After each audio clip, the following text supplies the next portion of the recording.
Gështeja, ne kemi tradicionin vin nga fshati Reshan Gostivarit. Gështeja ka një traditë jashtëzakonisht periudhë shumë të gjatë në fshatin tim. Fshati Reshan njihet për dy gjërave, gështenjës dhe ballisëve. Përndryshe, gështenja është një artikull jashtëzakonisht i mirë, është rëndë për ta mbledh, shumë normal, dhe duhet njerëz, duhet kohë. Gështenja është një produkt shumë ushqimor, në me thonë hynë në kozmetik, hynë në ngjyrat e flokëve, hynë në produktet ushqimore, ambëlsirat, është shumë e shëndetshme.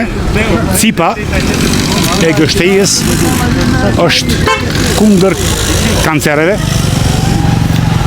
Është një produkt i jashtëzakonshëm, por ne nuk ja dim vlerën. Fatkeqësisht, çmimet për momentin është ture e parë që kemi mbledh gështenjën. Kjo nuk është që qëndron gjatë kohë, më thonë maksimalisht 2 javë, por ka mjete tjera që për ta ruajtur, për shembull të unë gështej ke deri me 25 maj. E mbajmë, e mirëmbajmë në frigorifere speciale. Kilogrami momentalisht sillet prej 150 denari deri 300 denari, mbarësisht prej kategorisë. Se ne e selekcionojmë, te mallësia është pyetje, cilësia është e njëjta. Nuk në rol asgjë rreth cilësisë.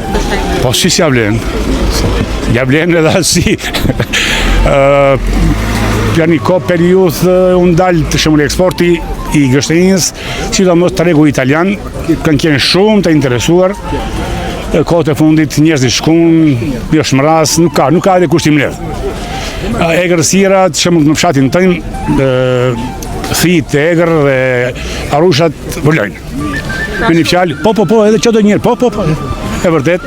Dalin duke mbledh gështenja? Po. Kemi pas raste, për shembull në fshatin është një 3 kilometra nga mbi Reshanin, një fshat Orqush quhet. Aty kushërini jem me nusën e vete kanë dalë mbledhin, dhe i ka dalë arusha me 2 të vogla. Normal, njën frigu dhe unë këthy prapë.